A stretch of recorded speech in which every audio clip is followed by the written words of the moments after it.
You know that he can pull the troops together, and this guy is doing very well. First season for the Storm as their head coach, but his third year in the UFL, he's made the playoffs all 3 seasons previously in St. Louis. Yeah, all he's done is find a way to win, put teams together, find a way to win, and it's been different in Orlando because he doesn't have the talent to make sure he brings them back and knows the offense and things like that, but he's done a really nice job from the start. All right, DC did win the toss. They decided to defer to the second half. KJ Hamler takes a big hit, and the flag comes out on the play. Oh, the ball came out.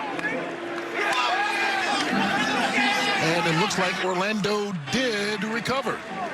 Boy, this could have been a disastrous start. Darian Butler saved their bacon. Here's Hamler taking the hit. Yeah, they are really lucky to get that football back. You can see gripping at the ball the entire time. Nice job by Kai Gray of trying to get that football out. He does get it out, but they're not able to get on it. Lucky bounce there for Orlando. And so Jack Plummer will lead him onto the field to start the ball game. Right at the 23-yard line. 180! What's up? They hand it off. Jashawn Corbin picks up a couple of yards. And we talked at the beginning about Plummer and the kind of season he's had, MVP caliber. Yeah, he's done a really nice job. And like I talked about, his ability to add something to his game, that ability to run the football and essentially break the game a lot of times. We saw him have the longest run in the history of the UFL, especially for a quarterback. I mean, he has really shown his full multitude of skills, and it's why this team is where they are. And last week he showed the ability to run as well. Ran 71 yards for a touchdown, longest run in the UFL this season. He's a guy that's not known for his running ability. This is what he's known for. Wise passing decision caught by Chris Rowland. It'll be 3rd and short. Who should we keep an eye on when Orlando has the ball? Number 12 in black. Chris Rowland and Elijah Badger.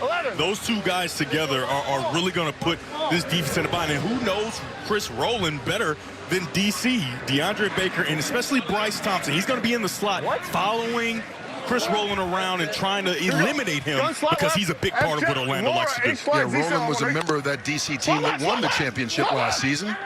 So they know him very well from practice. And had 9 catches, 91 yards in their win last week against Dallas. Plummer has time. And sneaking out is Corbin. He gets the first down. Well-executed play to pick up the necessary yardage. Yeah, they did a really nice job there. Eventually the football is going to get to Corbin. However, Jack Plummer, he's going to go through his reads. He can't find anybody, and then he just dumps it over the top. And when you have Corbin with just 1 yard to go, you expect that he's going to be able to at least make one guy miss or run through him to pick up the first down, and that's what he does. Here we go. Sit on. Here comes cover 2. 180! Elijah Dotson and Corbin in the backfield. And Plummer gets it out to Dotson. And his first time touching the ball, picks up 3 yards on the play.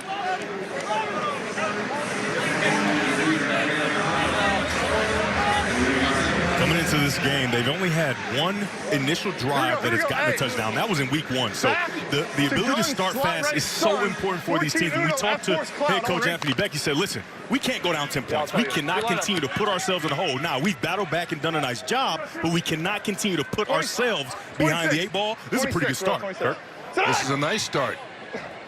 To the 38-yard line. Pressure coming. They hand it off to Corbin again. He's going to be bottled up right about the line of scrimmage.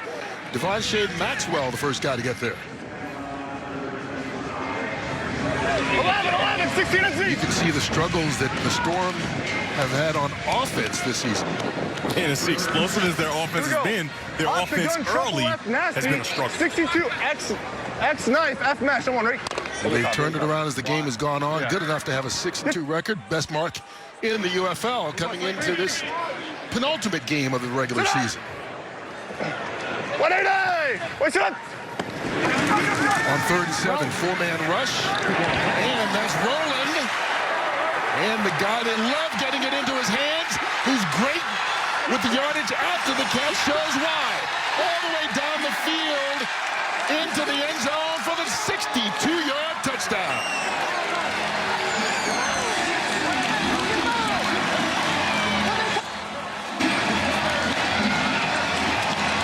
Well, they wanted a fast start. They got it. And Curry, anytime you hear mesh, there's always going to be an ability to set a screen for the guy you want to get the football to. Perfectly executed by the offense of Orlando, but then the rest is all rolling. There is no secret as to why he's an all-UFL player last year, all-UFL player the year before, and he continues to lead the league in all-purpose yards because once he gets the football downfield, he is a running back, and he runs all the way to the end zone. And he leads the league in yards after the catch, showed why on that one play. Michael Lance puts it through. And just like that, Chris Rowland puts Orlando. Life is full circle. You know, I've always loved playing for Shannon, but there's one thing I've never got to do was go against Shannon. So, you know, I've been looking forward to this matchup all year. And, you know, like I said earlier, you know, I'm just here to do my part. You know, it's really not about me and him. It's about, you know, Orlando. So just happy to make a play for my team and put us on the scoreboard. What a start. Thank you, thank you. Kurt? All right, they get on the scoreboard on that opening drive for the first time, as you saw, since week 1. Longest reception of the year for Rowland. And now DC will try to respond. Xavier Valladay on the return. Stop before he gets to the 30-yard line by Cam Camper. And so here is Spencer Sanders getting his first start, taking over for the injured Jordan Tamu for the rest of the year, at least tonight. He's a guy who hasn't gotten many opportunities in the UFL as of yet. However, he's a guy that they believe in. They believe that he has a similar skill set to Jordan Tamu, but there are some things that they're going to take off of his plate, and we're going to expand on that as we continue through this game. Well, one thing that we saw last week, he got pushed into action with the injury in the first quarter and seemed to get more comfortable as the game went on. All you, baby. Eat up. Here we go. Jason Bean is their backup. Don't be surprised if you see him at some point tonight as well. But they open the game handing it off to Deion Jackson, and there's a big run by him. Getting this run game going will certainly help take pressure off the quarterback tonight. Jackson, 31 right out of the gate. Yeah, he does a really nice job of going off the right edge here and finding his way through traffic. When you get to the second level of the defense, when you get your offensive linemen to the linebackers, it's all open grass and space for a guy in Deion Jackson who has been slowed down as of late, but that's a really nice start by him in this running game. Ready, set, go. In Orlando territory, Spencer on the option kept it, and Darian Butler says thank you. Kurt, that's something that you have to monitor during this game. Even though he has done mesh in practice, the mesh of the running back or the receiver, whoever he's handing the ball off, that's something live game action, right? So at this point, he has to make sure he protects the ball, and he cannot give Orlando short field. Slide up. He's left. So what? Really comfortable when that ball is snapped. And handing it off like this will certainly help. That's Valladay again.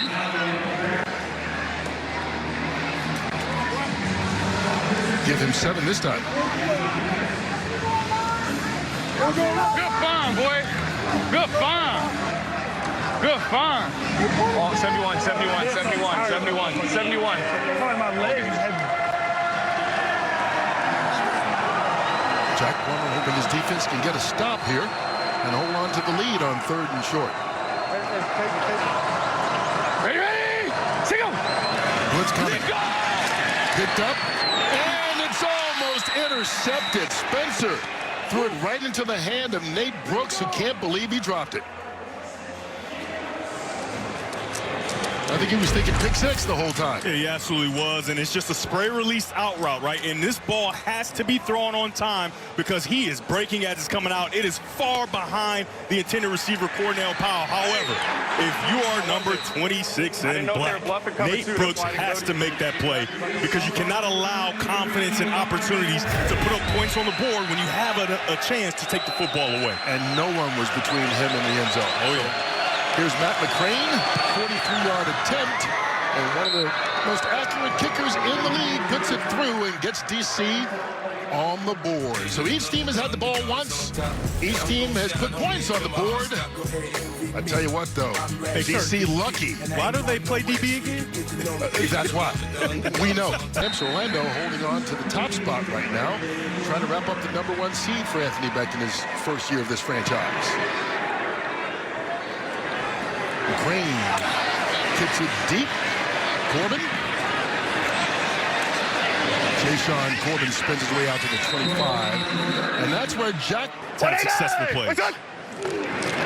Second possession, first play, Elijah Dotson. I like that work. And give him a gain of 4. Hey, I was excited when I was excited. 21. 21. And at home, when you hear that 21, they're yelling.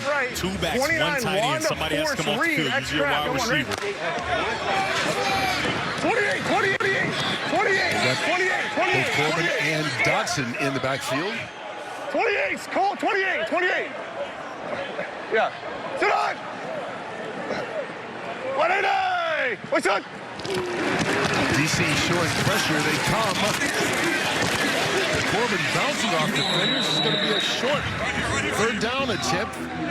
Blake Williams, the defensive coordinator, yes, son of Greg Williams, the longtime NFL head coach and coordinator, has his work cut out for him against this Orlando offense. And if you know anything about the Williams family, Race 53-week press. Race 53-week press. It looks like 10 personnel.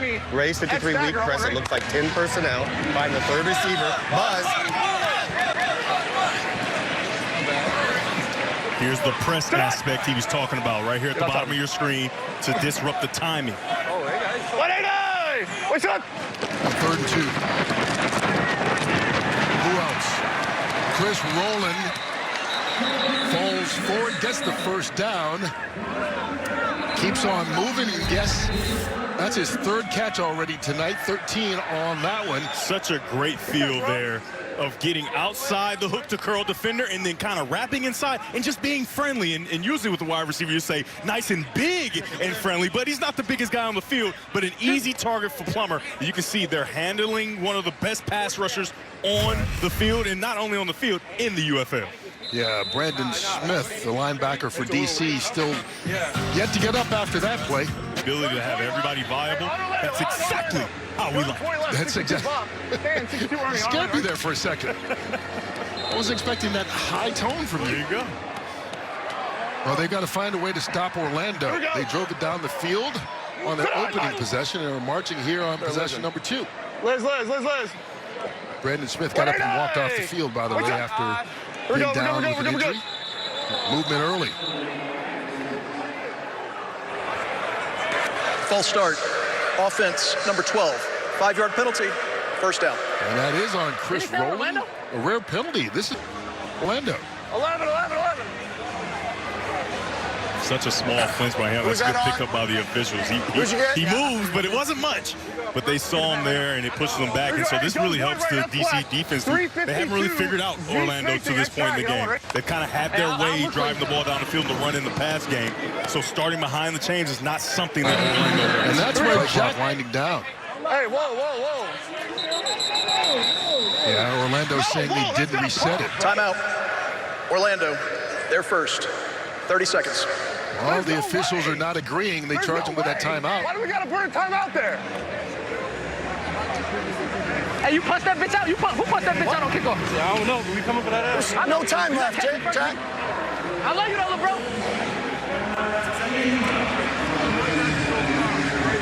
How is it not at 25 when I'm in the huddle? Hey, look hot. Hey, receivers. Hey, look hot. So now it's time to see if Jack Plummer can settle down. He's been really good at this, of handling his emotions all season long. And Anthony Beck just talk about how steady he's been. You see the numbers. There's no question about that, but how steady he's been in the huddle, off the field, being a leader for this team. Yeah, and what the casual fan won't notice is they are in positions like this often, and this is why they start slow, and he has to find a way to dig them out, and he has to do it again here. Rip. 180! What's up? Looking for Rowland, makes the catch, but good open field tackle made by Gary and Conley, the former first-round pick of the Raiders. Here we go, 11-11, 16 at Z, 11-11, 16 at Z. Hop the gun, trips right, 52 rib, super cross. Hop the gun, trips right, 52 rib, super F cross. Here we go, hop the gun, trips right, 52 rib, super F cross. Someone ready? Be alive, signal. Yeah. Why y'all keep taking me out? Lots of words in that call. A lot of words. Stay there. That F cross, you'd like to think that the F is going across the field. What's up? Plummer steps up, throws on the run, incomplete. In and out of the hands of Roland. He was double covered there. Bryce Thompson, though, was the guy who separated him from the football and to bring up 3rd and long. Yeah, that's the guy and the players to watch. Bryce Thompson, their most athletic defensive back. Let's go. Sniper to outlaw. Sniper to outlaw. Sniper to outlaw. Weak sniper. Right. Weak sniper. Here we go. Sit on! Long 3rd down attempt. Orlando. They're going to go halves of the field here. Pressure picked up. Plummer connects, gets it out to Sam Wiglich, but he is stopped before he can pick up the 1st down. But because they have crossed the 50-yard line, they have to go for it on 4th or kick, but they can't punt. That's a nice tackle by Micah Baskerville because he forced Linguist to hook up just a bit short, and as soon as the ball is caught, he drove him back to create this 4th and short. Z-Rap, F choice, someone, right? Who's next? You got corner, nasty. Cover 0. These 2 guys are dangerous in man-to-man coverage, which I expect DC will play. They got it off. Intercepted as he was intending that one for Roland. Bryce Thompson, we talked about that matchup. Not surprised that that's where you should game MVP last season. Maybe could have won the award for regular season MVP and was certainly one of the top candidates this year. So he's done. Spencer Sanders gets the start tonight for Shannon Harris's team as they are just trying to win and get into the postseason again this year. When we talk about a leader, I mean, Tamu has been the leader for so long for this team as we get movement there on the right side there. False start. Offense number 72. 5-yard penalty. 1st down. Yeah, Michael Tarquin called for that. And I understand, Jenny, you had a chance to talk to Tamu today. I did. You know, let me tell you, he's got so much FOMO. First of all, not being here. He said if my knee wasn't swollen, I would have been on that plane to support my guys. I do want to report officially it is a torn ACL. Now, Jordan told me, of course, heartbreak at first, but his plan is to attack surgery and come back stronger than ever. Well, that's a tough blow because that's going to take a little while to recover, but he has been one of the cornerstones of spring football, as we said, year in and year out. So we know he's watching tonight and rooting for his team. Get well soon, Jordan. Yasir Durant is the injured player down for DC right now. He's their starting left tackle. So more added pressure on this offense on a long 2nd down. Sanders over the middle of the field. He's got a man open right into the arms of QT. This is exactly where you want to attack. You're going to get off the hash here. Now the middle is open, and you send a guy right down the middle. Kiki QT does a nice job of finding that open space. Cover 2. The safeties are split. Attack the middle. 45-yard gain. Jackson down inside the 5. Kurt, anytime you see split safeties, you just hope and pray that you have a play that already has a guy racing to the middle. A perfectly timed call by offensive coordinator Fred Kites. QT, the former 4th-round pick of the Houston Texans. He only had 5 catches all season long, and so that was a big one, and what a throw by Sanders. Heavy right. We got 47 saying. Ready? 2 seconds. Yep. So they can technically pick up the 1st down without getting the touchdown. Mr. Sanders' legs are big. Jackson into the end zone, touchdown, and DC takes the lead.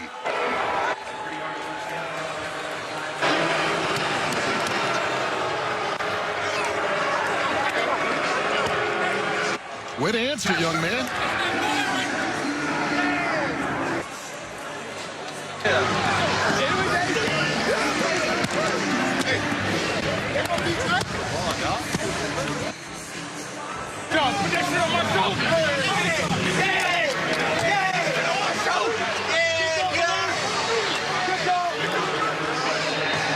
Jackson leads the UFL in rushing touchdowns. That is his 7th in 9 weeks, but it's the first time that Sanders, as a starting quarterback, has a lead. McCrane has the extra point. DC scores on both of their first possessions in a game that if they win, they are in the playoffs. Deion Jackson making it a 10-7 lead. And you got to imagine, Jenny, that premium here in this first quarter. Still just under a minute to go. Left hash, please. Thank you.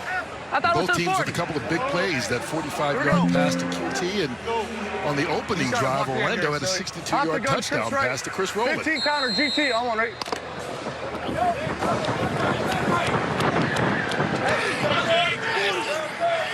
Oh, perfect. Your 15 counter, that means you're going to get tackle, GT, tackle, and guard going around to lead through for the runner. Deshaun Corbin. Short pickup. Give me 11-16 at Z. Give me 11-16 at Z. With the tackle. Doubt left rifle, 62 Z Dublin, Dallas. Doubt left rifle, 62 Z Dublin, Dallas. Hey, we go. Doubt left rifle, 62. I'm gonna be real cool. Z Dublin, Dallas. I'm on right. I don't know what's going on. Go across and check C. Down towards the end of the first quarter. Badger at the bottom of your screen. They're still waiting on him to have a really big day. And that was thrown down low, and a sliding catch made by Cam Camper. 12 yards and a first down. Entertaining first quarter. Both teams, big plays, big scores. It's 10-7 as we start quarter number 2 in Orlando. Pass caught by K.J. Hamler, the former second-round pick of the Broncos. Chris Rowland has been the guy that they've gone to all season long. No different tonight. Yeah, that's been the matchup, too. Number 1, Bryce Thompson and White. He's done a nice job tonight. Obviously, Rowland has that very long touchdown, but it wasn't against him. He's only caught one pass where Thompson was in the air. Plummer throws off his back foot, wide open, and into the end zone is Badger for the touchdown.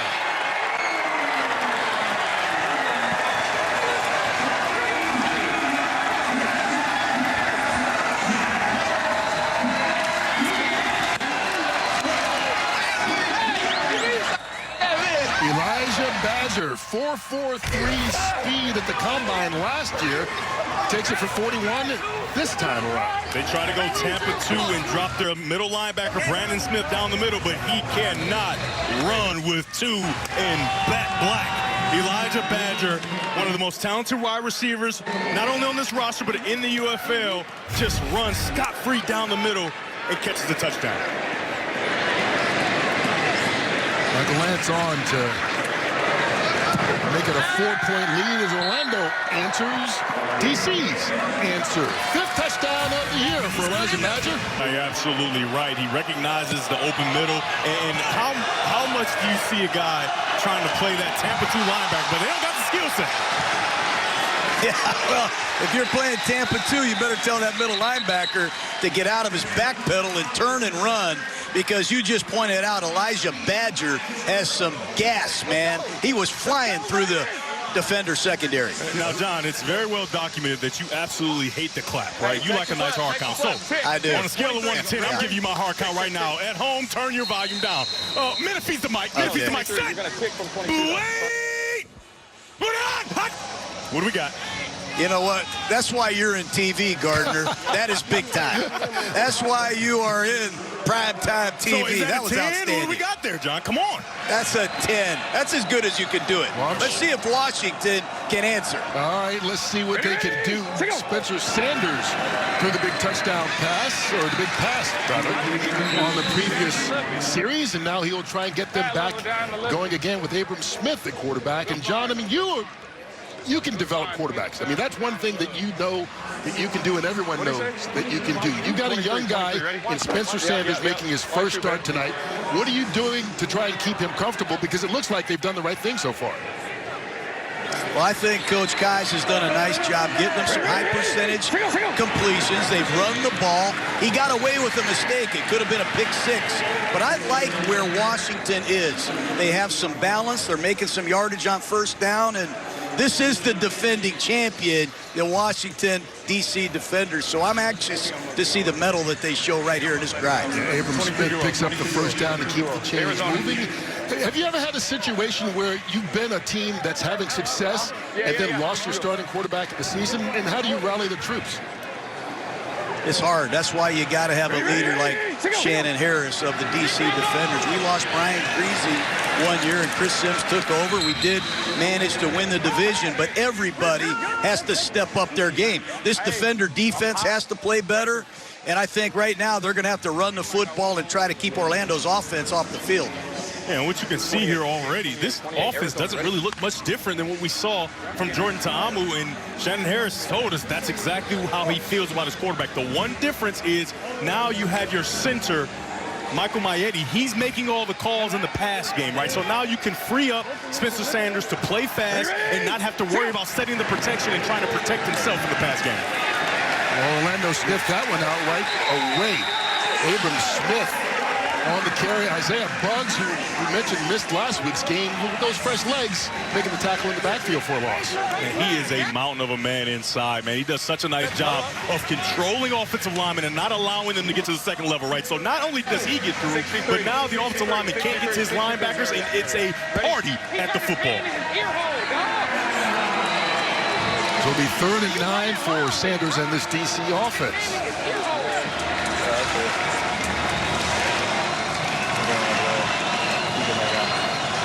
Ready? Go! Blitz coming.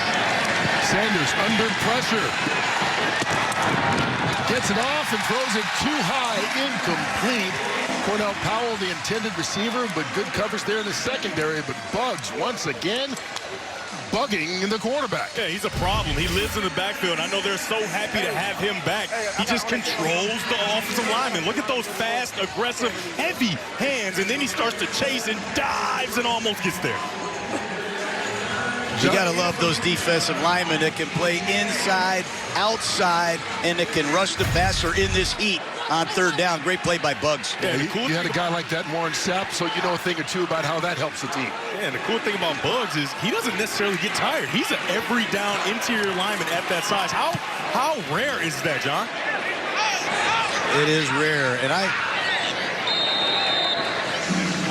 Baston Brooks punts that one out of bounds. Go ahead, John.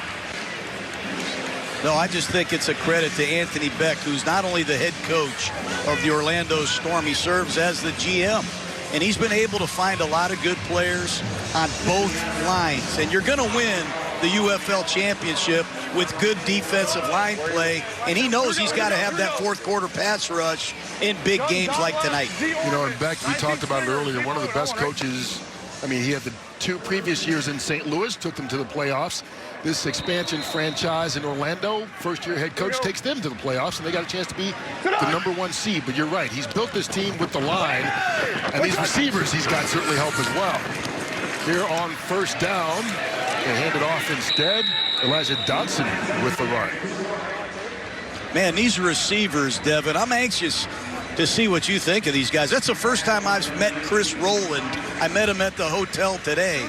He wears number 2. He's powerful. He's built, number 12, I should say. He's built like a brick house, man, and he's excellent after the catch. I look for Rowland on an option route right here, or some form of a crossing route. Yeah, he's the guy that... So it brings up a 3rd and 19. Ready? Go! Pressure coming again. Sanders decides to run it.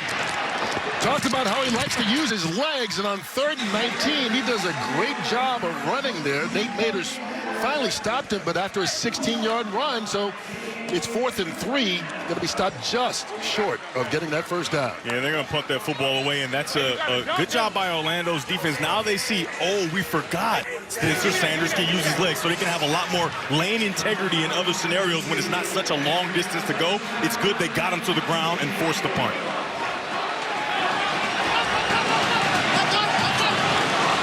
Paxton Brooks on the punt for DC. KJ Handler back deep.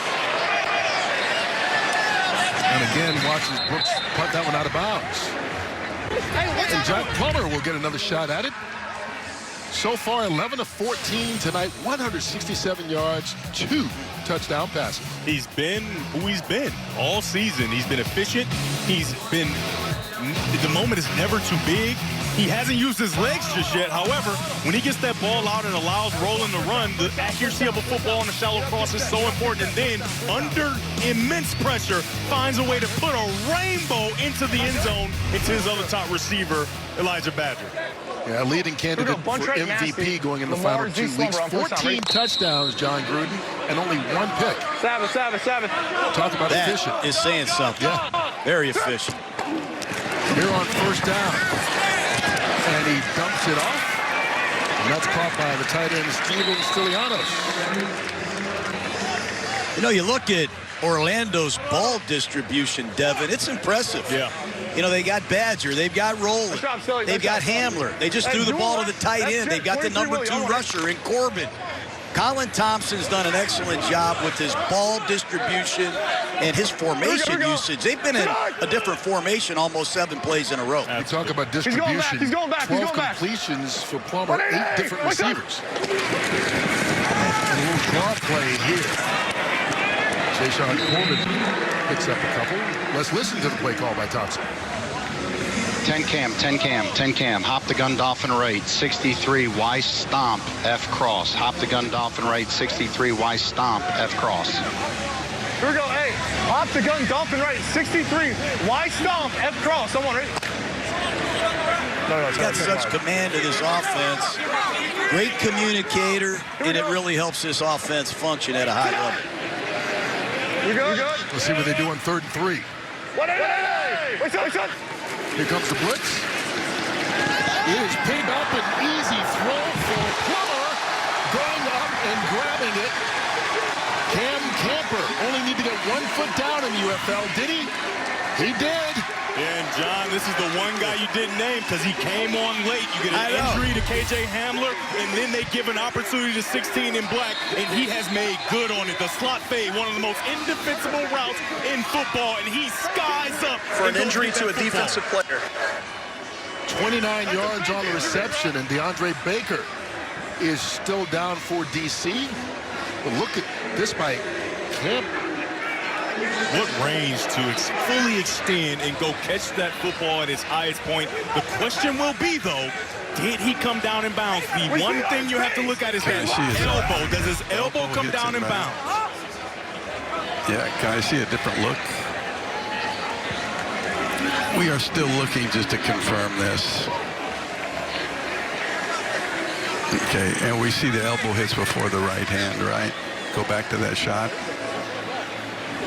We have time. We have the injury. This shot. So we'll look at the hand above it. Elbow hits first. Now, does he hold on to the ball? I'm fine. Elbow hits first. Just let me see the ball now. He holds on to the ball. He does. Okay, we are confirming the catch. So you hear Mike Pereira say that the catch is After confirmed. further review, the ruling on the field is confirmed. First down, Orlando. So it's a 29-yard gain. Hey, let's go. Well, you heard that word stomp. That's a slot combination where you get that locked hitch and that high fade. And what a beautiful 50-50 camera work you guys have there. Man, that guy almost ran into me. You needed to turn around. You didn't realize the action was right behind you. Look at Plummer, man. That's a 29-yard pass. Here we go. He's had a 62, 41, 35, and that 29. Oh, my God. Get him, bro. Big plays by this offense as they try and extend the lead. And a flag on the play. Echo Boyd-O trying to cover Chris Rowland. Pass interference. Defense number 28. Ball will be placed at the spot of the foul with an automatic first down. And he gives him a bit of a ho-hum slant and go. However, he does cut him off, and it doesn't allow Rowland to continue down the field. That hard, sudden move, that's what he has in his game. He is a very sudden athlete, and when he changes directions very quickly, it forces that cornerback to panic, and it stops him from being able to get the ball down the field. DeAndre Baker came out of the game and immediately Orlando goes right after his backup with the double move. Great play selection by the Storm coaching staff. And you can hear before the play, Plummer said, "Oh my goodness, rolling killer." Here we go. Good recognition. First and goal from the 6th. Play action, and what a call. KJ Hamler. Easy touchdown. There is a flag on the play. They've got an offensive lineman downfield that slowed the development. An eligible player downfield. Offense number 56. 5-yard penalty. First down. And so Cole Snyder, the center, being called for. He'll come back. And it's very difficult these RPOs for the offensive line, because in the RPO game, if you hold that ball for any amount of time, these offensive linemen are blocking downfield. So, right, he's getting to the second level. That's his job. He has free access to the linebacker, and so he wants to get there, but the ball's still in the hand of the quarterback, and he's almost in the end zone trying to catch a touchdown himself. That's Delta. I want right. Get that, bro. So it negates the score, backs him up. Here we go. It will still be first and goal, but now from the 11. Rolling in motion. They pitch it to him. He's got a hole and gets down inside the 5-yard line. Hey, let's go Pepper here. Pepper. Pepper.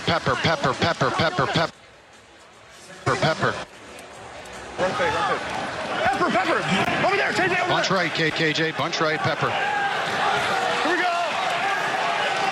Orlando's up. Line up quickly. Jayshon Corbin bouncing off tackles. They can stop at the 3-yard line. Third and goal. Okay, give me 10 cam. Give me 10 cam. 10 cam. 10 cam. 10 cam. 10 cam. Gundolph and right. Z Shack. 363. Z Turf Pump X Wrap. One back, 0 tight ends, and Cam is Cam Camper, right? So it's a specific 363 Z Turf Pump X Wrap. It's a specific combination of wide receivers where you want to have 16 in the game. So let's keep an eye on him.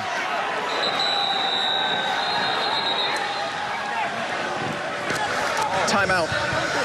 DC, they're first. 30 seconds. All right, John Gruden, you got time to think about this. What would be your call here?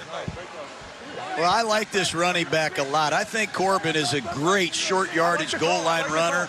I'm in 4-down territory. I'm handing the ball to number 6 here, Devin, and I'm going to use a little window dressing with Roland in motion.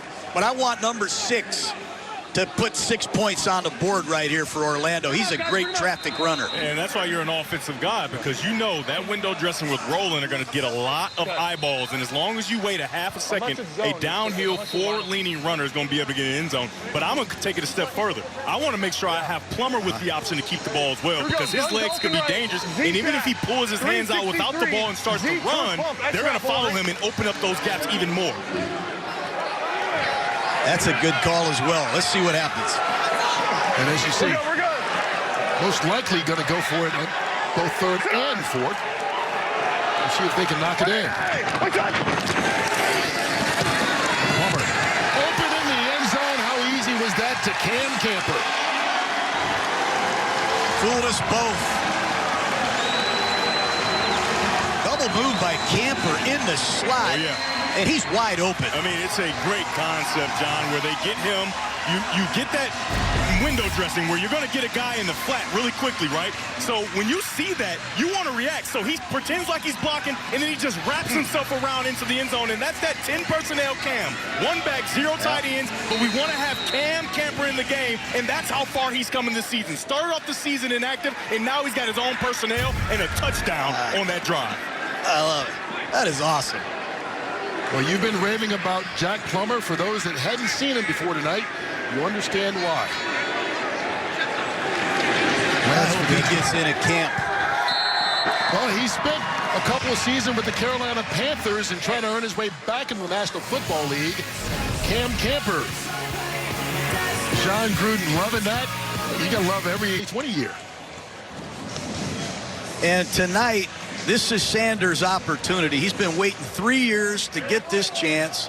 And I really feel like the DC Defender season is slipping away, Devin. This is a very important drive for this young man right now in this DC football team. We'll see what Sanders can do with his team down by a couple of scores. They hand it off to Deion Johnson, a big hole, and that gets them started. Double-digit run to get it going. First down for DC. And Coach Gruden, you mentioned the rules. You got the 4-point field goal. You've got the I love that. Going for it. You can't punt after you cross the 50-yard line. Anything stand out in your mind? Well, I love the 4-point field goal, and I love the extra point rule, too. You can choose what you want to do. The strategy really is unique. And the flow of the game, the injuries that you have, the weather that you're in, a lot of things are analytical variables, man, that you got to think about as a coach. And I know Shannon Harris has a lot going through his mind right now. They got to get points here. This is an important drive right before halftime. DC hoping to score here, and they do get the ball to start the second half. So they can double up if they can get some points this time around, but they won't on this play, certainly. Valladay wrapped up before he gets back to the line of scrimmage, and here it is, third down. Now, John, you've got your backup quarterback in and an important drive that we talked about. Do you air it out a little bit, or you've obviously got to get the first down first, but are you conservative here throughout the rest of this half so you don't have a mistake going into the locker room? Texas left. Well, they've got to get one first down to get back into their 2-minute offense. Orlando just showed a 3-man rush. Running a draw play is not out of consideration. They have the best runner in the league, but I think he's out of the game right now. But Orlando looks like they're going to rush 3 and drop 8. If that's the case, look for a check down, and somebody's going to have to rally after the catch for Washington. And if they don't go with the draw play, and remember, they can use Spencer Sanders' legs as well in the draw play. These rushers create issues protecting for the offensive line. That won't help. There you go. There's one of those issues. That's a credit to Donnie Abraham. Number 68, 5-yard penalty, third down. Yeah, John, he changed the look completely. When you're an offensive lineman and you know these guys have gotten after the quarterback, that gets you on pins and needles, right? And you can't even listen to the snap count. You go a little early. Sure does. And Donnie Abraham just came with a blitz. You saw Washington try to ID it. They miscommunicated it. Now it's 3rd and 15, and they're in real trouble. These guys may drop out now. Ready. Single. Here comes the extra man, and they get to Spencer Sanders. Pressure being brought. Nate Mader's the first guy to get there. And it's a sack for this Orlando defense who will get the ball back. They call a timeout to try and conserve as much as they can. So they drop out from this side, and then they bring pressure from this side. They don't have enough to protect, and that's what I was talking about. Being able to see what's happening in the back end and change your protections. That's something they're missing from Jordan Ta'amu in the pass game. So the center's down. He's got his hand on the football. He can't see the back end, so the protection can't be set properly. You want to be able to protect yourself. Spencer Sanders is not able to do it, and he's down to the ground. And so Orlando will get the ball back with 1:54 left. And it should be pretty good field position here following this Paxton Brooks punt. Orlando did use their final timeout to stop the clock. So one note is that they can't challenge any play without a timeout going forward. And if you're Paxton Brooks, you got to try to put this ball high and out of bounds. Their number 10 ripped our guy. Chris Rowland an opportunity. Oh, left tackle, number 71. That he's a personal foul. He ripped it, for face mask. Yes. So Orlando, you can hear, is challenging the play before. DC is challenging the ruling on the field that there was no foul for a face mask by Orlando number 10. The previous play is under further review. Did I say Orlando? I meant DC is challenging the play before.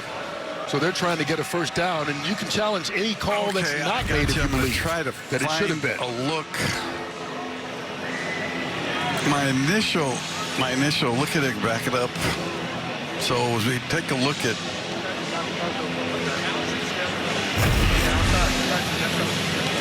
it, almost looks like the forearm is up there, but can you see a shot to where he actually grabs it?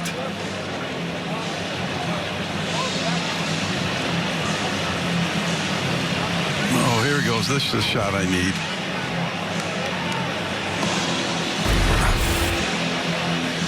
Let me see it. You gotta look to see if I mean, the mid-50 is the one we're looking at, but it's...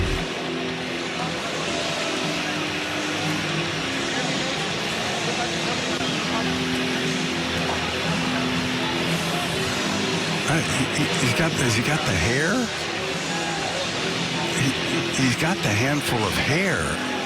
And then the helmet comes off. That's the main thing that we're looking at here. Just one shot. I just want to watch his hand come off. Grab hair. And it's not a foul to grab hair. Yeah, that's the mid-50. Okay, we are going to deny the challenge. The helmet does come off, but when you see 10 with his right hand, he grabs the hair, which is not an issue. It's not a foul to grab hair, and the helmet does come flying off, but we are going to deny the challenge.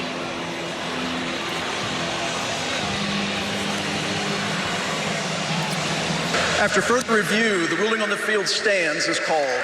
DC is charged with its second timeout and has no challenges remaining for the rest of the game. And watching on the screen, you can see Mike Pereira jostling back and forth to try and look at the play. John Gruden, if he had had that during the tuck rule and that type of transparency, it may have been a different call. Yeah, let's not get into it. I'm on good terms with Pereira. But I like what Devin Gardner just said. You better be real careful punting the ball to Chris Rowland. This guy can do some damage. He is back deep. Brooks with the punt, and is taken by Rowland, who slips a little bit and stays alive out to the 34-yard line. That's where Orlando will take over. 1:38 left on the clock, and with the timing rules here in the UFL, this is not as bad as you would think. You get the completions, you get the first downs. Yeah. The clock will stop while they reset it, so you can be in a hurry, but you don't have to be manic. And if you're a viewer that's just now getting to the UFL, I don't know why you're just now getting here, but we're happy you're here. Think about college rules, right, where if you get a first down, the clock will stop momentarily until the chains are moved, and then it will start again. So knowing that if you're Jack Plummer and understanding the type of time you have, the permanent stoppages come with incompletions and going out of bounds. Plummer on first down all kinds of time. They pick up another first. Elijah Badger with the reception. And you got to get more of a pass rush. We came into this game knowing Derek Roberson, number 50, was a great rusher. He'll be at the bottom of the screen. Boogie Basham at the top of the screen. They have not made their presence felt. Roberson's got to go off right here for Washington. John Gruden doing his homework on these DC defenders. Quick pass, incomplete, in and out of the hands of Chris Rowland. Good coverage there by Deontay Anderson.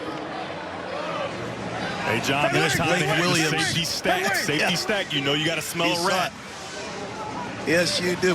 Blake Williams, defensive coordinator, he says, hey, if we can't get there with a four-man rush, I'm going to start dialing up some heat. And I would not be surprised if Blake Williams doesn't bring some more fire right here. They got to make a big play. This is a splash play defense. They take the ball away a lot. They have not done it and haven't been close to doing it tonight. Second in the league in takeaways, lead the league in sacks as well. And they get there for the first time tonight. And there's that guy you just mentioned, Roberson, with the sack. I like him. He's out of Sam Houston State. This guy had 2 sacks against Drew Brees a few years ago as a Tennessee Titan. He's got great length, great get-off, a lot of production. He'll be first-team All-UFL, and that's a big play. Hopefully, it ignites this Washington football team as they head into the locker room for the first half break. And John, we see that drill in the combine all the time where you run the hoop, you get great extension with the offensive lineman and get to the quarterback. He bends it and gets there easily. Here comes the 5th man. That's caught. And actually it was juggled. Elijah Dotson with the reception, and boy, was he separated from the footballs. He's taking another look here. And he's separated because the guy comes from about 14 yards away. He sees it developing, and he looks like he comes from the half safety, sprinting the whole way, and just jars that football loose. Sam Kidd. Sam Kidd, he's had some injuries last year. Great to see him healthy. Same foot, same shoulder. He just rocked that Orlando Storm receiver. And so a big stop by this DC defense. They'll get the ball back in the final seconds of the of the second quarter. And they do get it to start the third. There's a flag down on the punt.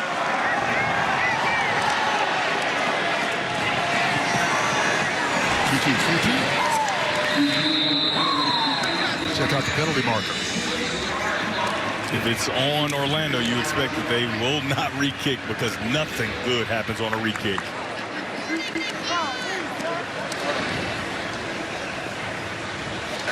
Legal formation, kicking team, not enough players on the line of scrimmage. That 5-yard penalty will be added to the end of the play. First down, DC.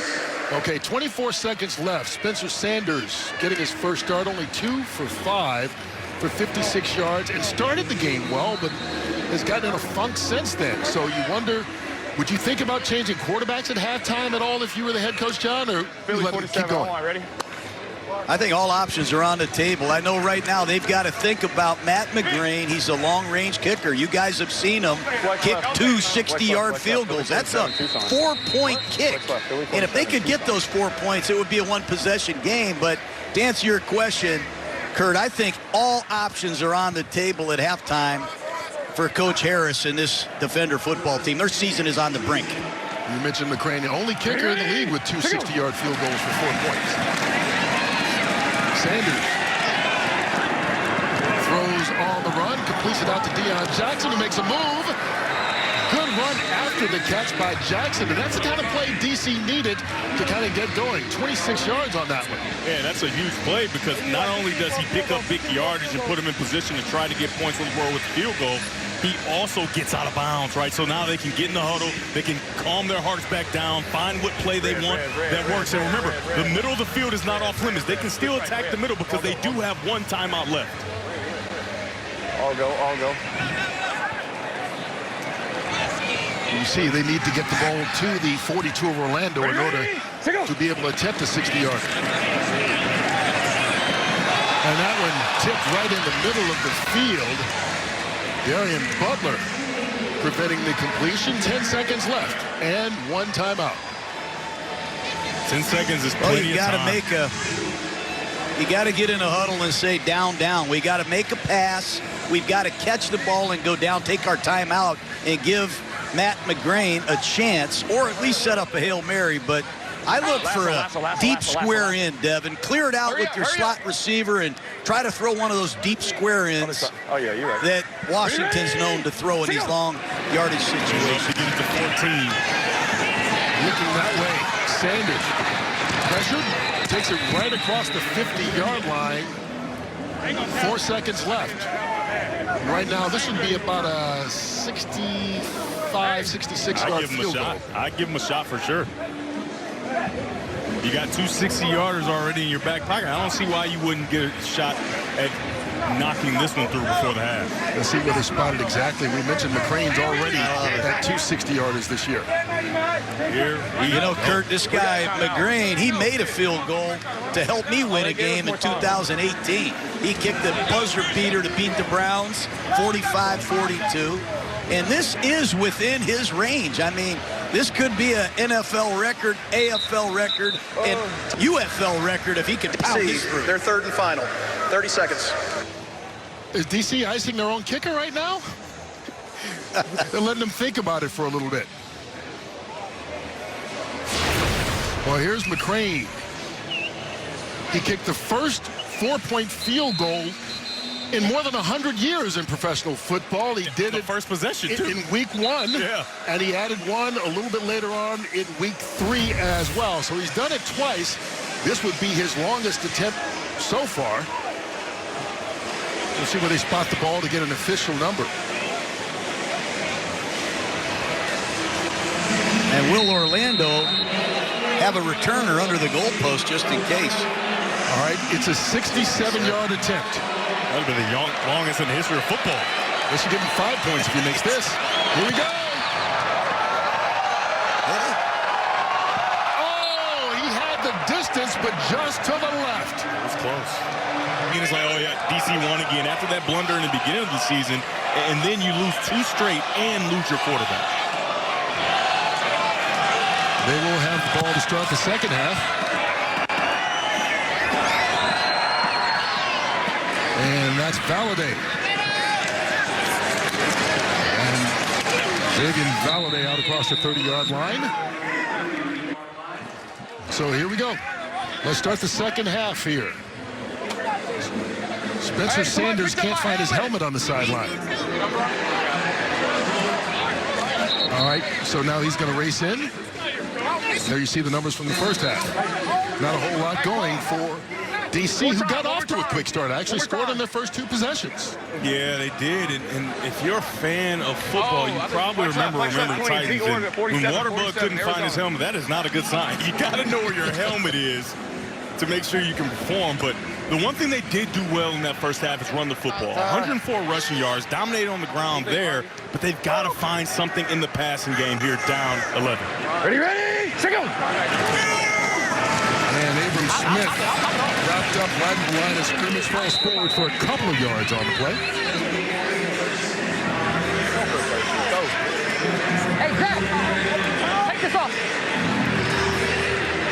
Bro, it just keeps. Hey, listen. It just keeps getting 71. Yankee. Ready? Swing. Take this one.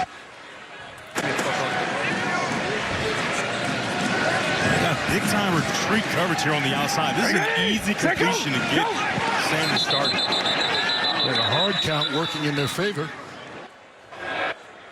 Neutral zone infraction, defense number 48, 5-yard penalty, second down. They called it on Chris Garrett up front. And a couple of guys had taken off early for Orlando. And so this will help shorten it up, 2nd and 3 now. DC just tries to get something going. 23. Wait. Lady. Yeah. They love Smith in these short yardage situations.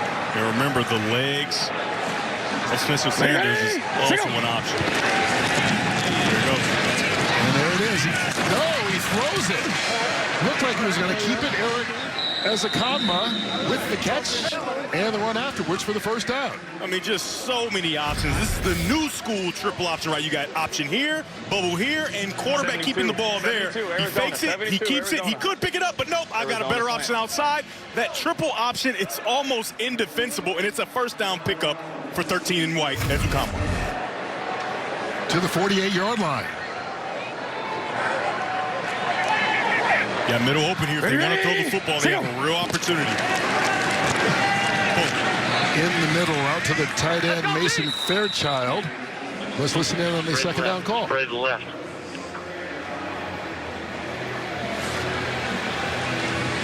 Let's go. 22. Late, no. Let's go. I'm going to call this simple like 22. It's back to that triple option. You got an option here, you got a bubble here, and the quarterback keeping there. Let's go. Abram Smith dancing for Orlando. Stopping the music. And there's that man again, Isaiah Buggs. I mean, just strong, violent hands at the point of attack. Watch him hit and extend. Hit and extend. He gets hands on, hit, extend, and then he kind of slides his way in. Not only when he's rushing the passer, but also in the run game. He is so stout in the middle of this Orlando defense. Really one of the guys that makes this defense go. From that defensive tackle position, it'll be 3rd and 1 now. Yeah. 2 tight ends in. Ready? Single. Blitz coming. And Thank you. Hey. DC had to call the timeout because of the play clock. DC, they're first, 30 seconds. What's wrong? Way early to have to burn one, but they had to keep it a manageable 3rd and 1. And though you want to keep those timeouts, you may need them at the end of the game. It's good they got that timeout, not just because of the time running out. That play was going to be dead at the start. So you want to make sure you get a good play in and don't have to rush to set up anything you want to do. Heavy left. Well, this is an important game for the defending champions of the UFL. Arizona. With a win, they can clinch a playoff berth. Should they not win, then it will all come down to Week 10. Well, they will have a home game against this Orlando Storm team. Two guys that have been big all season for DC. Ty Scott, a.k.a. Miles Morales, and Cornell Powell, 14 and 19. These two guys have not made a stamp on this game just yet. These are two guys that can be dependent on. This 3rd and 1 opportunity, knowing you're going to have to go for it, I'd take a big shot play action here. Scott doesn't have a catch tonight. Powell just one. They hand it off. They get the first down. Xavier Valladay. 10 personnel. 10 personnel. 10, 10, 10.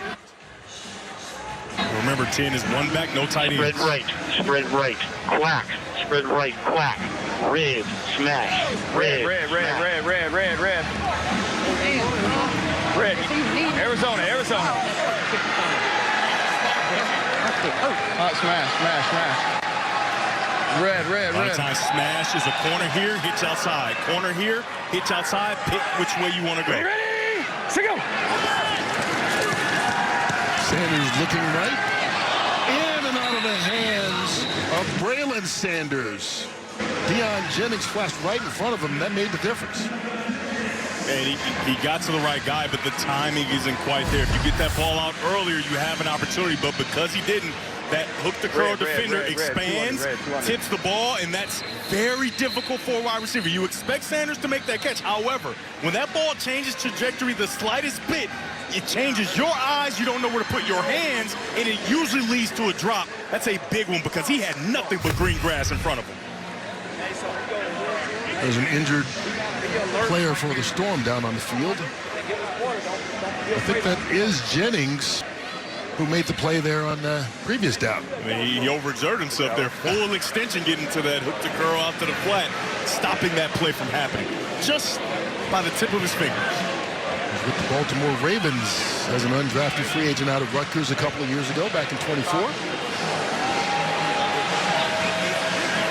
Looks to be okay.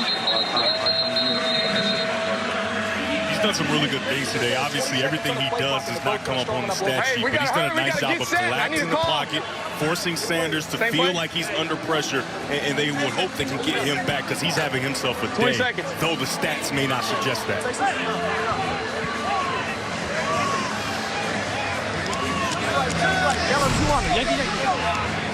Hey, listen. Listen. We're gonna be yellow, Yankee. Under. Yankee. Cover 2. So Spencer Sanders is going. Let's go. See this Yankee, and they have middle open here again. He had success earlier. Let's see if they don't go back to it. Gets out of the pocket. Sanders using his legs, takes a big hit as he slides, and that's going to draw a penalty flag. Nate Maters was the guy who lowered the boom and may have done too much. I know, I got to. 14, hang on 1 second. All right, we'll call it. Tell me what you got. 71. Correct. Copy. So then we're going back. Second down. Holding. Offense number 71. 10-yard penalty. Second down. So the flag is actually on DC on offense. Holding by Jalen Duncan. Yeah, with the late slide, a committed runner, you got a committed tackler. I just don't think you can call that right now. 22 is already committed to making the tackle number. Nate Metters, he does a nice job there, and he doesn't kill him, I don't think. Maybe he does. That's quite a hit right there. And then you got the hold at the top of your screen. You can see 71 just grabbing a hold of number 30, Jasheen Davis. Red. Tucson wheel. As he starts to part away, he just stops him from chasing Sanders, which he probably would have got a chance to get him if he doesn't get held. So that's a nice pickup by the officials, in my opinion. 2nd and 20. Sanders hitting the pocket and throws into double coverage. Esukanma, the intended receiver. He was deep in traffic when he threw that. Nate Brooks and Nate Maters both right there. Yeah, his eyes are probably closed when he makes this throw because he is under immense pressure. You can see there, it looks good there, but then boom, right in the head as he's trying to throw the football. And it's almost a good thing because it forces that ball to sail way out of bounds. If that ball is in play, you got 2 black jerseys there. That's probably going to make the interception, but he had guys down the field open. One there, that's 19 I talked about earlier, Ty Scott. And Cornell Powell was screaming down the middle as well. Play clock. Second time on this opening drive of the second half. Timeout. That they've had to DC, call a timeout because of the play 30 clock seconds. issue. So now they'll have just 1 timeout the remainder of the game. And remember, you have to have a timeout in order to challenge something. Absolutely. If you get back into this game here, DC, it's going to be nip and tuck, right? The Orlando offense, and they're not going away, right? So if you do get back in this game, those timeouts are going to be so important, and they just don't have them. And like you said, if they use 1 more, there'll be no chance to change the game drastically with the challenge. And I stand corrected. Remember, they used that super challenge at the end of the first half. Yes. So they don't even have it remaining. So they've got the 1 timeout. They can't challenge anything the rest of the game, and they're down by 2 scores. Yeah, that's tough. Whoa. All right, so on 3rd and 20, I'm we'll see throwing what at the they CP, do. right? And remember, they crossed the 50-yard line earlier. So even though they got backed up with the penalty, they can't punt. 52 in black. Let's see if they can get part of that distance back. A little hook and lateral. And it's pitched back to Deion Jackson. Okay, yeah, you Cornell Powell caught it and then pitched it. And in the end, they wind up making the 4th down just a little bit more manageable. That's a really nice call there by Fred Kites. Understanding the situation, okay, we can't punt the football away. However, we have a giant leg sitting on our bench. So if we get some of this back, we'll be able to kick this field goal and put points on the board and stay right within striking distance. All right, and so they're going to bring out Matt McCrane for a 56-yard attempt. Remember, right before half, 67 yards. He had the leg, just missed it left.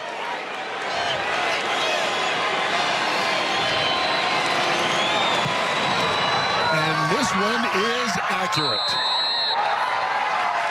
DC puts points on. Tonight, it's been kind of quiet. Only 19 yards on 7 carries for Corbin. Here's Plummer under pressure. Throws, and it is caught. Chris Rowland open. That'll put him over 100 yards tonight. 18 on that reception. Use the speed to get your guy open. You're going to use speed from one receiver, and then you're going to bring Corbin in and go on the out route. A nice job of Plummer climbing into the pocket. I like to call it getting into the fight. If you're a quarterback, you hit the back of your drop, you start to get in the fight, and when you get in the fight, you have a lot open downfield. He finds Rowland, and defensive coordinator Blake Williams is tired of dealing with this receiving corps. 6 catches, 107 yards. As Rowland has his second 100-yard game this season. Stopped in the backfield. Corbin. Sam Kidd there on the tackle.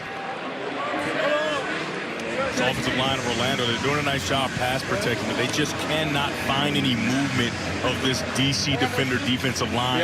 You don't see them recreating a new line of scrimmage, which makes it very difficult for any runner running the football to have success. And I honestly think the answer to that is Plummer keeping this ball a few times, right? Get him in the read option, he keeps the ball, and it starts to loosen up those defensive linemen and linebackers. Then it'll open up more opportunities for the running backs. Yeah, they only have 20 yards rushing on 10 carries. Here comes the blitz. It is picked up. Plummer, open, Badger, another first down.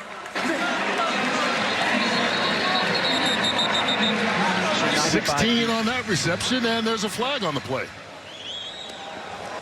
Kurt, you don't know how good this was. Personal foul, roughing the passer, defense number 95. 15-yard penalty with an automatic first down. So they'll total 31 after the personal foul. All right, so it's really good because obviously you're under pressure, you're buying time, you get absolutely whacked after you throw, right? But how about the wherewithal for Plummer to understand the route combination? You got a dig route coming in, but you don't want to throw him into traffic, so he holds him up and puts it on that back shoulder. That's passing the football rather than throwing the football. I know the route is supposed to take him across the field, however, there are defenders there. He protects him with the football, and Badger reaches back and makes the first down catch. Here we go. And another big play made by Plummer. 180! What's up? Draw play. Taken by Corbin.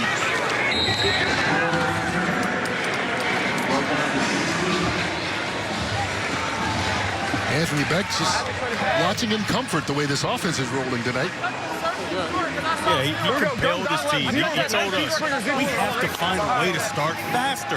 And they did that tonight. They did a nice job, obviously, on that first drive, but they've continued throughout this game to put drives together. They don't have a bunch of bad penalties, and Plummer's playing as he always does. What's up? Here's Corbin again, dancing his way down inside the 15-yard line. Here's the third down call. Let's go 12 Crow, 12 Crow, 12 Crow, 12 Crow. 12 Crow! 12 Crow! Gunsling right, Z-Jet, same, 18 Navy. Gunsling right, Z-Jet, same, 18 Navy. Here we go, let's go, baby. Hey, gun swing right. Z-Jet, same 18 Navy. I'm on, ready? Yeah. You're coming around. Yeah. Coming around to the left. Here we go. I heard Plummer directing traffic to Corbin. 180! What's up? Rolling in motion. The pitch to Corbin. Kind of bobbled that one. And it didn't allow him to get it going. He had to keep his eye on the ball, and Brandon Smith sniffed it out.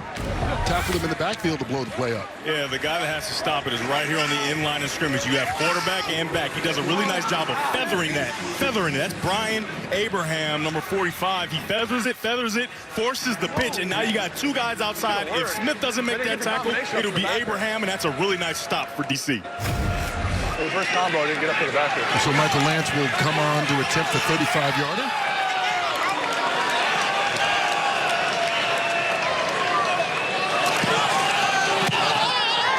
And he puts it through to match what DC did on their first drive. There is a marker down on the field, however.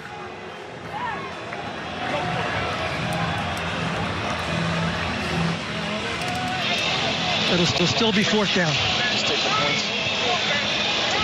Take the points. Decline the foul. Thank you, Jenny, so much. Kurt? All right, Mike Rapoli in his first year as one of the owners of the UFL has definitely brought an energy. You heard him talk about the smaller stadiums. We talked earlier with John Gruden about the quality of football having been better.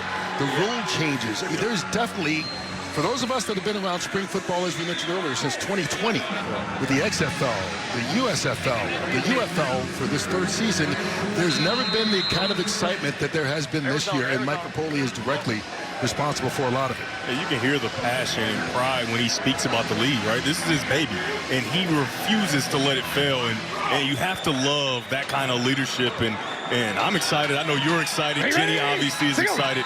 This is really good.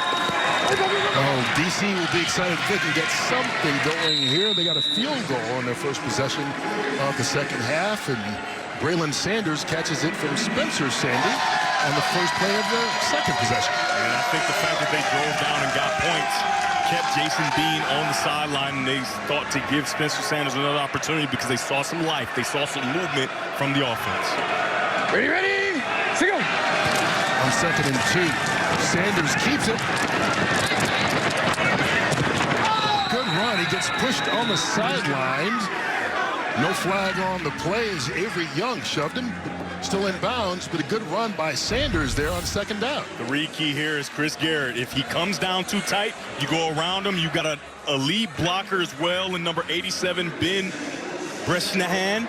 That's a very nice job there of putting Sanders in a comfortable space. He even said it himself. He feels most comfortable when he's using his legs. He uses them there to pick up a first down. At the 47. Jackson.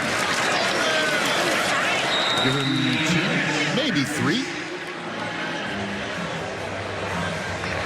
Colonel, I'm just telling you, I just think you have to make a point to get Cornell Powell and Ty Scott. They have been big for this offense all season. And when they get those guys going, it opens up everything else. 14 and 19 have to be a priority moving forward in this game. 19 is Ty Scott, tied for the league with 6 touchdowns. Doesn't even have a reception in this ball game yet. Ready, single. Sanders going up top and intended for Scott. First time he's even been targeted tonight. Doesn't make the catch. They can't hook up. DJ James running with him step for step. And that's the right guy to go to because you got man-to-man covers. These two guys are locked up, and you got a middle safety. You want to go to the outside go route, and for Miles Morales or Ty Scott, he's looking back at the quarterback rather than looking up to the sky to find the football. Even if he were looking up to the sky, the ball does land out of bounds, but they just were not on the same page on that pass. Ready, single. Blitz on third down. Sanders throws that one high, intended for Ben Bresnahan, the tight end. His arm may have gotten hit when he threw that football. Jason Taylor was bringing the pressure. Yeah, I don't think his arm got hit, but he did get hit right in the face as he's throwing. You can see the pressure's coming. He's getting hit as he's throwing. The ball gets out clean. It's just not an accurate throw. And we've seen him struggle. He had that one deep downfield throw, but he hasn't been able to put the ball accurately to his wide receivers on a consistent basis. 6 of 14 in this game for 99 yards, and his team down by 2 scores. Hey, did they pick up that? I wonder if he finishes this game. Fake punt. Paxton Brooks on 4th and 8, going to be stopped well short. Brooks looks like he wasn't quite sure that he was running the football. And now there's a flag for pushing and shoving. Brooks involved in it after the play was over. He's very hesitant there, right? He didn't know. Maybe he's supposed to have a receiver in the pattern, and maybe he was trying to throw it and didn't see anybody. But he was very cautious as he tried to approach the line of scrimmage, and that play never had a chance. Okay, so after the play, personal foul and necessary roughness, Orlando, number 48. It's going to be 1st and 10, Orlando, correct? After the play, personal foul and necessary roughness, Orlando, number 48. 15-yard penalty, turnover on downs, 1st down, Orlando. That's on Chris Garrett, and it happened after the change of possession, which is why Orlando will retain the football and just be backed up a little bit more. Here's Chris Garrett right here, number 48. Keep eyes on him. How is this? Play's clearly over. He's hyped up with his teammates. He felt somebody grab his foot, and then he started to react. And I don't know. I don't feel like there's a flag there, honestly. I mean, it might be contacting the official. Maybe he was trying to get her hands off of him, and maybe that's what it was. But I don't think that's enough. Just his confrontation with the punter, number 47, Paxton Brooks, to draw a penalty. I got it. I wish I changed it. So we're nearing the end of the 3rd quarter. Orlando in control, up 24-13. 180! What's it on? And that's a quick pass along the sideline taken by Elijah Badger. Into a defensive player. Hold your breathing down. Control your heart rate. An injured member of the Storm down right now. Darian Butler looks like number 10. It is Butler. Who's been an important part of this defense tonight and all season long. Former Raider. Yo, boy, spring for 11 more minutes. Well, these two teams will face off again next week. And this is an important game not only for DC, but for the other teams still alive in the playoff hunt. You know, right now, we talked about Louisville starting 0-3. They've gotten back to 500. Birmingham has won 3 straight. And so both those teams looking to get that last playoff spot. Yeah, Louisville is one of the best stories in the UFL this season. Like you've talked about, started very slowly, but changed quarterback, and their quarterback, Chandler Rogers, has been exemplary, playing very clean football since he's gotten his opportunity. And they lead the league in turnovers. Their defense has kind of figured it out a little bit. They're one of those teams, it's a cliche, but like, oh, you don't want to face them come playoff time. Yep. Despite their record, they could be dangerous as anyone. The old cliche, it's not how you start, it's how you finish. That's even better. Well, we're football announcers. We have to have a pocket full of them, right? This is a big 3rd down for DC. Down 2 scores. Ready? Sanders. Gonna run. Gets the 1st down. Flag on the play as he is brought down inside the 10. Let's see if this stands. They're going to try to get holding or illegal contact on the outside on Sanders. Half the distance from the end of the play, right? 27.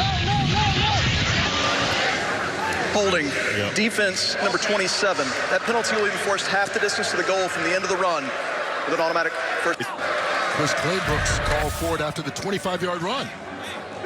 Yeah, this is a nice job of Sanders assessing what's going on downfield, starting to find his way, and then using his gift, getting on the edge and making a play.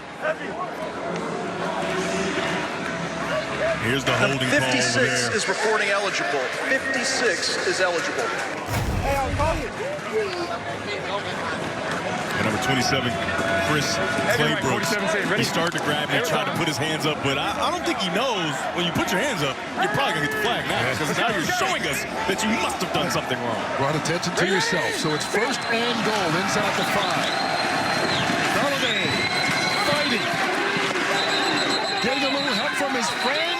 But you can't do that this year. Not in the UFL. As soon as he gets help, that play is dead. That's a nice job of the officials knowing the rules and making sure they implement them. As soon as he starts to get help from another white jersey, this play is dead. It has to be on his own accord. And you can see he's driving. But as soon as you start to see a little bit of push from branch number 56 and Poole, that play is dead.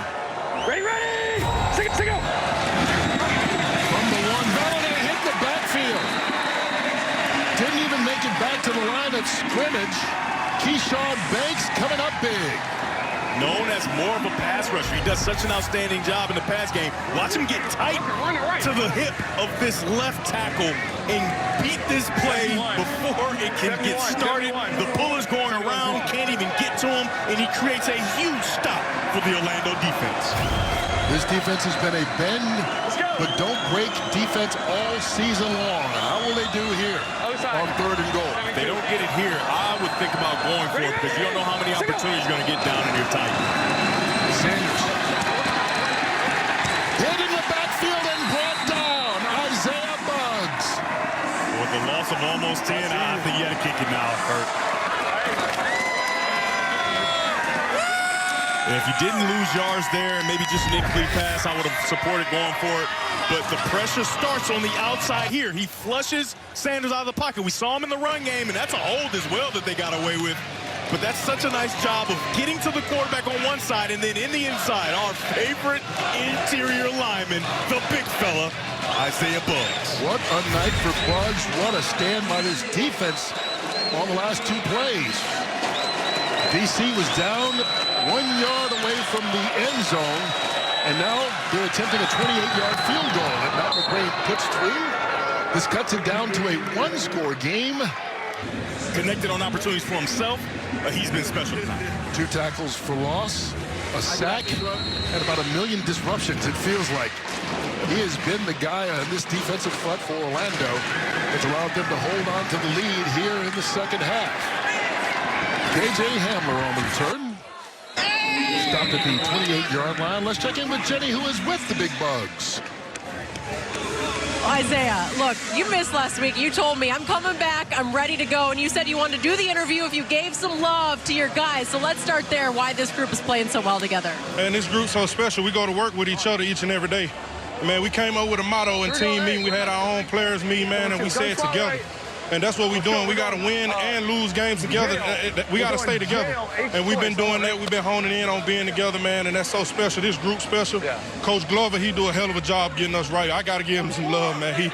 He's an outstanding coach, man. He knows what he's doing, man, and he's a hard worker, man. Day in and day out, man. He the first one out of the facility, last one to leave in these game plans together. So is Dunny, man. They put us in a good position to be successful. And, you know, without this group right here, man, it's no winning. So I'm proud to be able to play with these guys. I love watching you. You're such a vocal leader on this team. So give me a couple words how you want to finish this game out. We got to finish, and it's just finish. We got to finish. That's the only saying. We got to finish, man. It's not over yet, but we got to keep going to the end of the whistle, man. And, you know, we got to do it together. That's the only way we're going to win this game. You know, it's a battle. It's a hard-fought game between the trenches. We got to be the ones that come out on top swing. Appreciate you. Appreciate you. Thank you. So much. I tell you what, that Beard game is pretty strong, too. Very strong. And he gave us some words. Finish, and, I don't know, finish. There's an injured Orlando Storm player Michael Gonzalez. Looks like he might be suffering cramps, but there you see Leroy Glover, the defensive line coach. Still working. He's working, and he's turned into quite a coach. Of course, multiple Pro Bowler in the National Football League, mostly with the New Orleans Saints, but he's also a guy who started out playing spring football. He played in NFL Europe for the Barcelona Dragons, and that gave him an opportunity, and he wound up going to the NFL, playing with the Saints and Cowboys for double-digit years. Imagine being on the defensive line and being coached by Leroy Glover. I mean, it just gives you inspiration. Like, hey, look at the eyes of everybody when he's coaching, right? They are locked in on what he's doing. It's almost like if I get the chance to work with Kurt Menefee. Oh, yeah. It's crazy. Almost. Not quite. He's also a guy you know has been in your shoes before and made a career out of it. Jashaun Corbin moves the chains, and it's a first down for Orlando, and they will begin milking the clock. It's been a fun night for the defense. Really a fun night for this Orlando team. Despite the fact they haven't gotten a whole lot going in the second half offensively, they haven't had the ball a whole lot in the second half. Well, they've been able to control the game, holding on to the lead. And as big and as scary as Isaiah Buggs is to offensive linemen, he's such a calming presence, right? Speaking with Jenny and speaking to his teammates and speaking about his teammates. You just got to love him. Flag down on the play as Corbin breaks a few tackles. Brought down at the 42. Let's go back to the flag and see what it's for. I think you're going to get Roberson offside. He's a little antsy. He might have lined up in the neutral Defense line. number 50. Penalty is declined. Result of the play, it's a first down. That's exactly what you got, so the 19-yard gain will stand. Yeah, he shot off the ball like a cannon, and he's just a bit too fast. Looked like he timed it up, but didn't matter because the run was really nice. They've been trying to get Corbin going, and that's why this offense has become a bit stagnant. I think it's intentional by offensive coordinator Colin Thompson and head coach Anthony Beck to, okay, maybe we'll have to punt, but we have to find a way to get this running game going, and they are finding it here on this drive. And that was their longest run of the night. They give it to Corbin again, and Corbin spins his way out across the first down marker, 12 yards on that one. Here we go, Yak to trips left, 29, Wanda, gun. Here we go. Yak to trips left. We're going 29 Wanda. On one, right? Be alert for 6. Yeah, be alert. All right, when you hear that yak, that's Y-A-C. That means Y across. Yak, right? So you're going to get yak here, and then you're going to go 29 there. 180! What's up? Corbin hit the backfield. Great job of blowing that one up right away by Joe Wallace. And he got right underneath the guard and got in there quickly. Bear, Cub right, 52 bandit. Bear, Cub right, 52 bandit. Bear, Cub right, 52 bandit. Trips right, 22 Willie Reed, X-Crack. On one, right? This is an important possession for this DC defense. They try to hold it to a one-score game. So when you hear Bear, that means you're going to cover up every single person on the offensive line with the defensive lineman, and you usually play man-to-man behind that. Here's Corbin. Only a couple yards, will be 3rd and long. 11, 16 to Z. 11, 16 to Z. Let's go. Get on.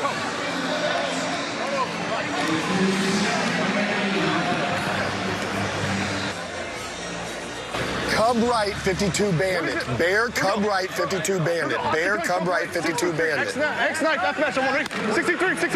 Mash, over top. 63, stay there. Sit down! 180! Wait, sit up! Here's Plummer. Gets away. Rowland makes the catch, but going to be stopped far short of first down. And so that should bring on a field goal attempt to try and make it a 2-score game. 4th and 7. Let's see. Bro, give me the mic. Rowland, I'm sick of that. boy, he hasn't gotten up yet. Timeout for an injury to an offensive player. He took a big hit from DeAndre Baker and is still down. Yeah, they went back to that mesh concept. They thought they would get man-to-man coverage, but they don't, right? But Plummer does a nice job of finding his way and getting this ball to the open Rowland, but that's a nice hit there by DeAndre Baker. the former Georgia Bulldog. First-round pick of the New York Giants. And there you see Rowland limping back over the sideline. We talked about the numbers tonight. 117 yards and that big 62-yard touchdown to get things going. Over 1,000 yards this season, all-purpose to lead the UFL. So this will be a 47-yard attempt from Michael Lance.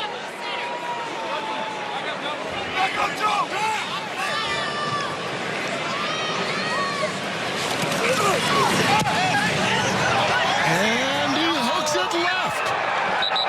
And so Orlando fails to score, and it's still a one-score contest. There you go. Sanders and the DC offense, they've got hope. A win, and the defending champs are in the playoffs. A loss and final position with just 2 games left to play for everyone. As we are in week 9 of a 10-week season, and it hasn't been pretty, but Spencer Sanders has his team within the distance to catch this Orlando squad, which has led pretty much most of the night. And that's all you can ask for, Curry, is an opportunity. And that missed field goal was so big because it would have forced you to have to do the 4th and 12 if you were to go get points here. Now they can go get 8 and tie this game up. Ready, go. On first down, and that's Deion Jackson with the run. DC's got over 190 yards rushing in this ball game. 46 Larry.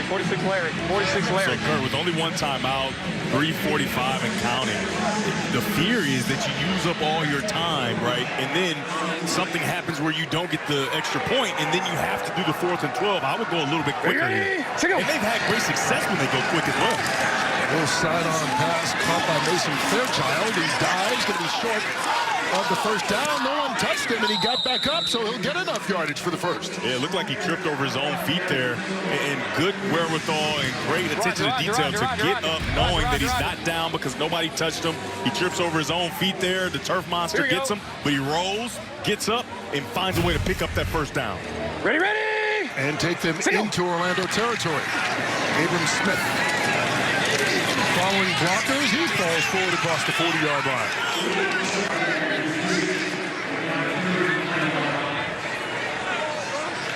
These last 2 possessions have been the best we've seen from DC since early on in this ballgame. Yeah, it's going to come down to the end here, and Spencer Sanders a week ago had an opportunity to try to put points on the board to win the game or tie the game last week. He wasn't able to capitalize, so now he's got that second opportunity to drive down, score, and then he has to get the 2-point conversion. Abram Smith gets the first down. Inside 2.5. Play clock is at 0.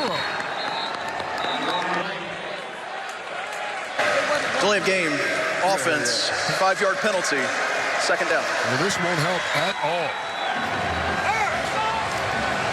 They've had issues with the play clock throughout this game. And this time it cost them 5 yards.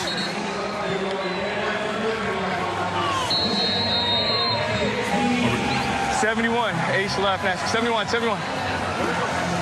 scrape left. Let's quickly take a look at what could have happened. Watch the runner. Look at the space that's created by this run fake.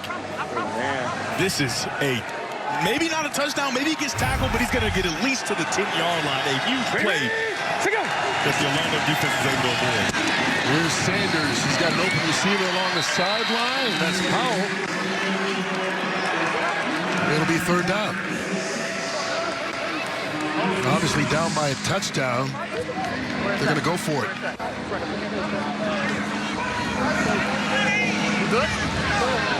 Those are St. Louis Cardinals fans. They got their shirts off. What's going on? Well, is it a thing? Should we also take our shirts off up here? No. I don't know. No. You do what you want. I'll tell you that. You're alone in that one if you do. Let's go. Yeah. All right, here we go. 3rd and 9. Let's go. Powell in the slot. Let's go. Sanders. Sprinting. Throws against his body and wisely throws that one away. 4th and 9. Oh, field goal. Well, this is an interesting call. They're going for the field goal attempt. Yeah, I don't like it. I think 4th and 9 is manageable, but take a look at the running back right here, Valladay. He is wide open. He's likely going to walk in the end zone if he were to get that football. That's a big miss there for DC, and now they have to settle for a field goal. So, I mean, this would only pull it to within a 5-point game with a minute and a half left, which means you've got to get a defensive stop, get the ball back, and then down by 5, you have to have a touchdown. They're going to have to go 4th and 12 here after they make this field goal, if they make this field goal. Here's Matt McCrane. All right. So he makes it a 5-point lead with 1:36 left to go. Give him a chance. Now, instead of an onside kick, and Shelby Harris is going to do it, you can go for a 4th down with 12 yards to go. If you get the 12, you retain the football. Anything short of that, you turn it over. And Orlando will have the football in great position to end the game. So I didn't agree with the field goal there, because if you don't think you can get 4th and 9, and you got to get 4th and 12, you know what I mean? Yeah. I really think that Spencer Sanders' legs down there tight near the red zone is where he could have really flexed his muscle on that 4th and 9, run around, make a play. All right. And now he has the opportunity to do it, but you're backed up and there's a lot on the line. This is the football game. Because if you get the ball back, you still have to have a touchdown. You can't win it with a long field goal. All right,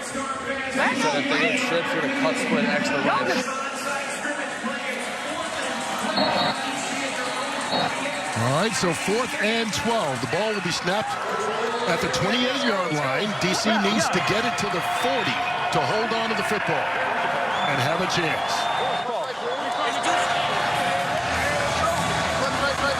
One play. If I'm Orlando on defense, the legs of Spencer Sanders, he hasn't shown a propensity to play on time from the quarterback position to this point in the game. So you have to be aware that the ball will not come out on the first iteration of the play. It'll be that second play when he starts to scramble and create. Got really soft coverage down at the bottom of your screen here. Sanders pressured, gets away, throws on the run and overthrows. Powell incomplete. Exactly what I expected to happen. The initial play is not what he thrives in. It's that second play within the play where he starts to run and create, and he created enough, and he had a guy open. He was just unable to hit him. You can see him here. Let's follow along where he gets immediate pressure. He doesn't get it out right now, and he starts to get outside. That's a good job by Sanders. And now you've got an open guy. You got to hit it, period. You have to make this throw, especially in this situation where the game is on the line. That's a tough way to lose it. Well, it's not officially lost yet. There's still a minute and a half to go, and DC does have one timeout. Easy. Hold on. With Orlando already in field goal position. So they will do everything they can to milk the clock. Go Trey. Yeah, we're good. Hey, come down. You want to go chill Springer, boss? Yeah. Chill Springer, boss. Here we go. Orlando's up. DC trying to make something happen with a turnover. They bottle up the line of scrimmage. Dotson going to be dropped for a loss of about half a yard. And that's got to be the conversation, Kurt. You got to make sure. Protect the football at all costs. Do not fight for extra yardage in traffic with one arm on the ball. You got to protect it. I got you. Yes, sir. You see DC use that last time out. What?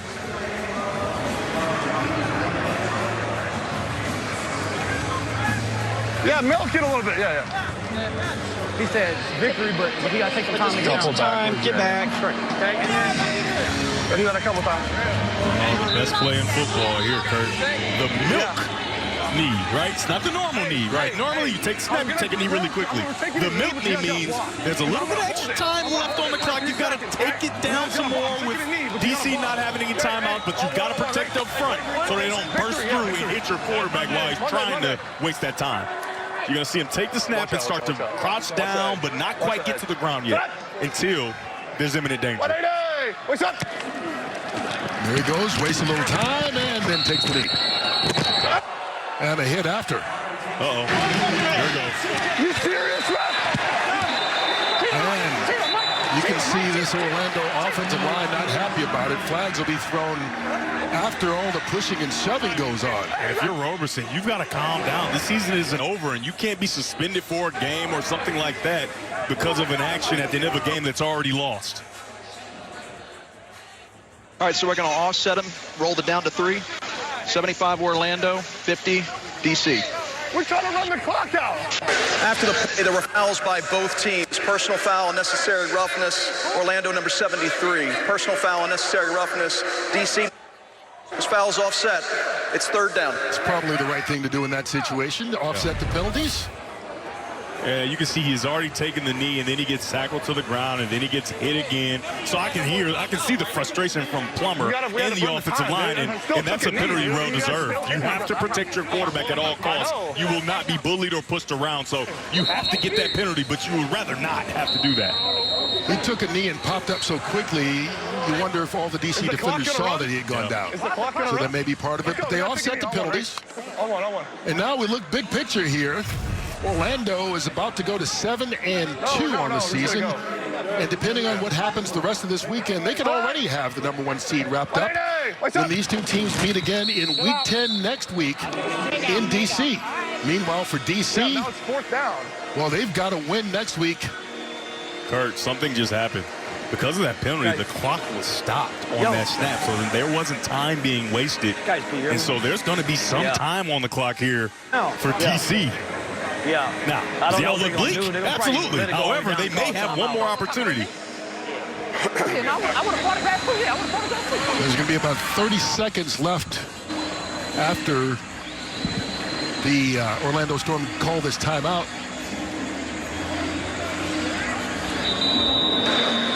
Timeout. Orlando, they're first. 30 seconds. So they're going to line up. Get the clock to 30 seconds. Try and make this an 8-point lead if they can by sending out Michael Lance to attempt the field goal. Hey, let's go. Hey. If you're Orlando up front, you absolutely have to protect. You cannot allow a block or leakage in any way. You've got to make sure that this ball gets away.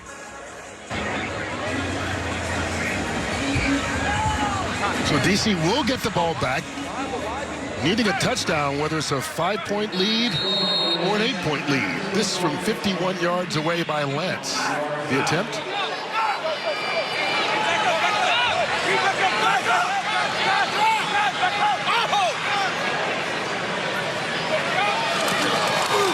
Good snap, good hold, and he puts that one through to make it a 27-19 game. 8 points is the difference. With 25 seconds left, DC will get the ball back. And if they can get a touchdown and a 2-point conversion, try to send this thing to overtime. Yeah, this is a dangerous call here because you have the risk, like I spoke about, of getting blocked or whatever, or missing and giving good field position to DC. But how about the faith that Anthony Beck has in his kicker? He nails it. Hey!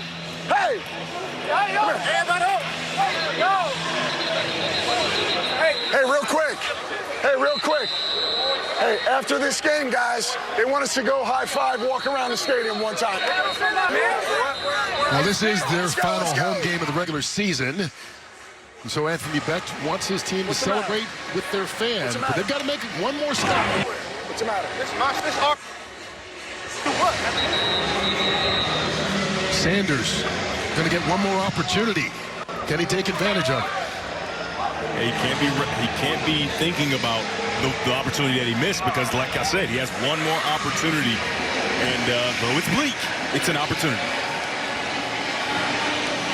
And we've talked about it a lot tonight. Ty Scott, who's tied for the league in touchdowns, coming into this game, doesn't have a catch. I haven't gotten a chance to see a Spider-Man celebration. You know, those are always fun to watch. He's only had one target, in fact. Yeah. So you wonder if they don't try to lean on him maybe here late. Wind blew it off.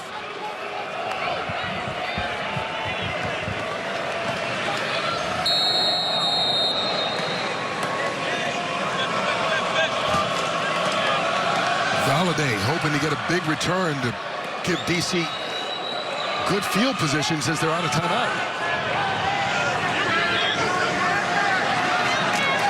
Okay, let's see how it goes.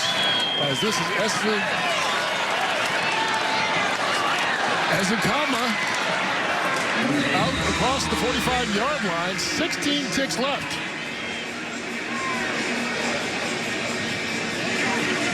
Hey, 51. So I think you got 3 plays here.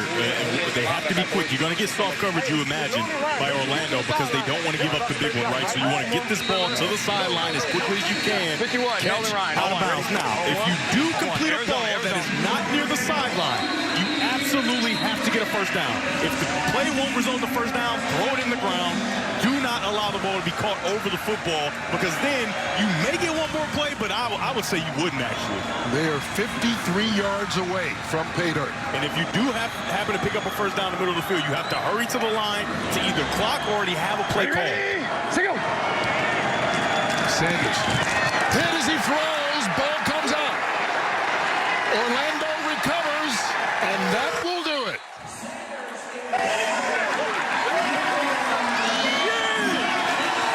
Fabian Levitt starts the celebration.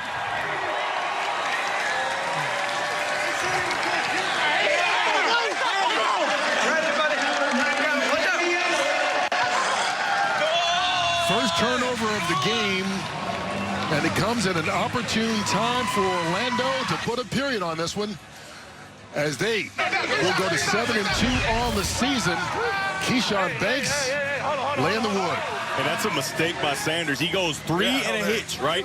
And why is that important? Because the timing outside was a quick route. The route is open and ready to receive the football, but because of his drop, the timing is off, and it allows for the defenders to get to his arm and take the football away. And look at that smile. He plays so violently, you'd never think he had a smile like that, right? Well, what a night for Orlando. They got out to the early lead, 3 first-half touchdowns from Jack Plummer, and then the defense wins it in this fourth quarter. And so Orlando wins it 27-19. They go to 7-2 on the season. Their 3rd straight victory.